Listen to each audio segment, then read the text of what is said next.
Emilis Morinas, Baltijos futbolo akademijos treneris. Treniruoju vaikus 99 metų komandą ir 2008 metų komandą. Dirbu treneriu nuo 2010 metų spalio 1 dienos. Su šeima kaip? Iš tikrųjų nelabai daug ir ypač šiuo metu turiu laiko, laisvo laiko, bet kaip atsiranda laikas, tai pakankamai intensyviai ir daug keliaujam visi mes. Aišku, vaikas mano irgi sportuoja, gaila, kad paskutiniai ten pusę metų nelabai pavyksta pažiūrėti varžybos, pažiūrėti treniruotis, kaip jis treniruojasi, bet iš trenerių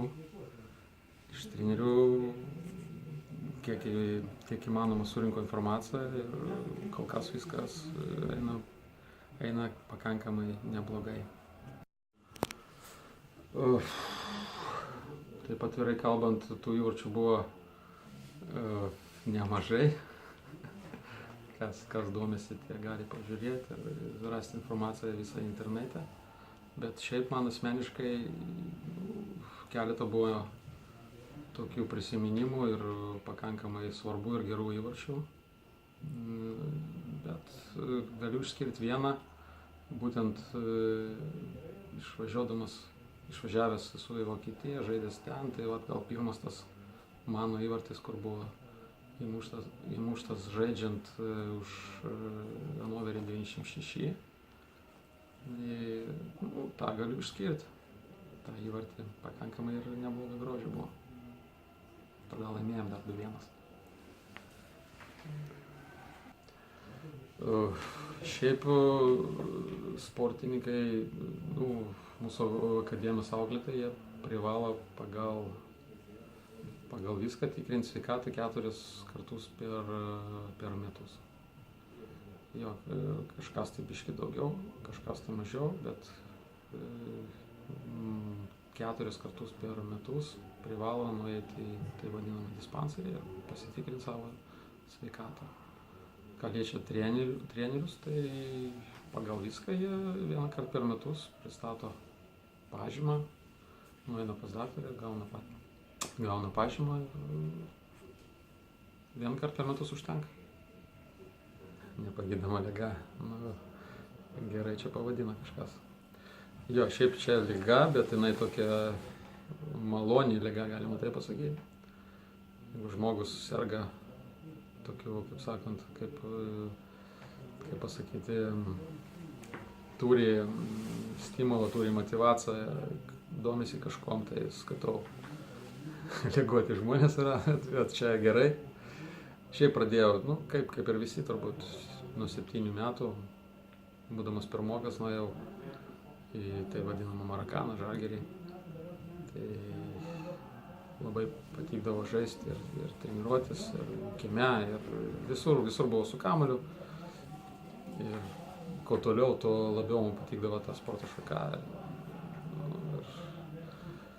Ir skaitau, kad ir dirbti, ir tuo metu tą darbą turėti kaip hobį, tai čia dvigubas yra malonumas. Šiaip visą gyvenimą man įdomu ta sporto šaka ir galvoju, kad vis tiek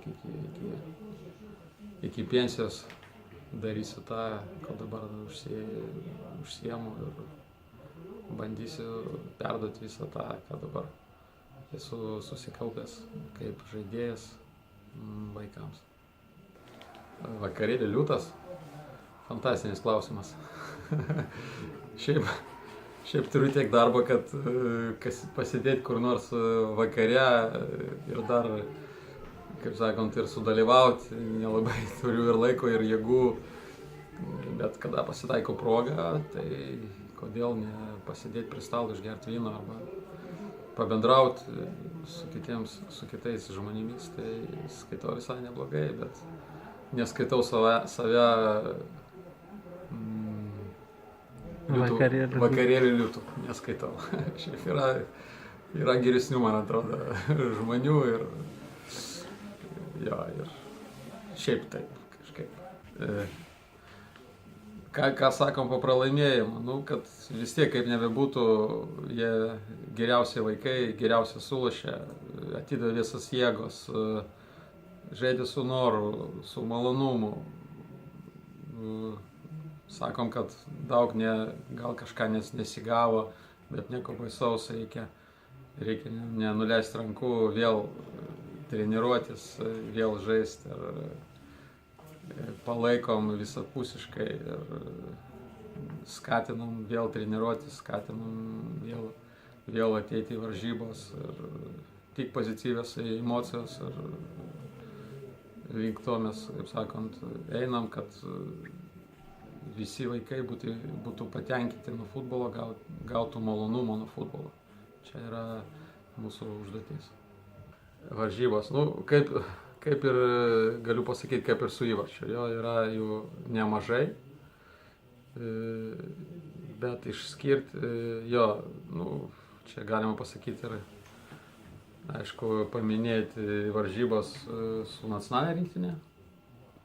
Čia, aš galvoju, nieko čia nėra ką čia galvoti ir yra aukščiausias lygis.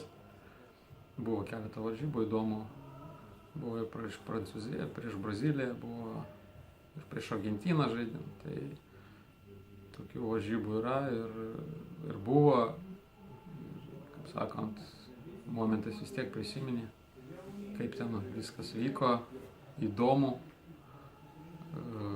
Buvo, aišku, ir jaudulys ir visko buvo, bet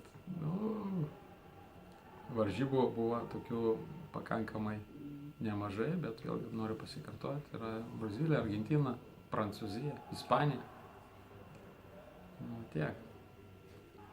Tai čia turbūt vienas iš mano auklėtinių 99 metų. Tai jau, kaip pasakyti, aš visą laiką kalbu, stengiuosi kalbėti kuo trumpiau, bet norisi vis tiek paaiškinti, pasakyti, duoti kuo daugiau informacijos. Aišku, užtrunka kažkiek laiko, čia nieko nuostabaus, bet radu ne tau linkėjimai, tiksliai 30 minučių gyvenime dar nekalbėjęs. Žaidžiu Žalgirį.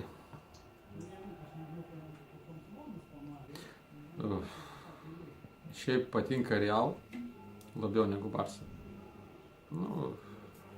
Nuo vaikystės. Messi, Ronaldo. Patinka ir Ronaldo ir Messi. Vienas labiau driblinguoja, kitas gal biškį kitaip, aišku, žaidžia, bet vis tiek jie būtų yra aukšto lygio žaidėjai, žvaigždės. Tai gerai, kad ir vienas ir kitas džiugina visus. Čia kažką išskirti nelabai norėčiau. Neymaras ir Bailas. Gal labiau man patinka tokie jėgos žaidėjai, tai gal Bailą gal išskirčiau ir pasakyčiau, kad man labiau patinka šitas žaidėjas. Aišku, Neymaras irgi žvaigždė, čia nėra ko ginčytis, bet Bailas man labiau simpatizuoja.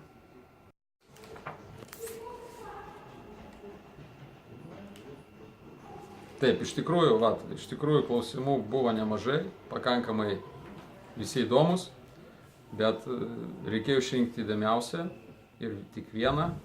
Tai mano manimu yra geriausias klausimas nuo Agnės Čiženės. Tai už šitą klausimą jinai gauna tokią dikliuką. Sveikinu.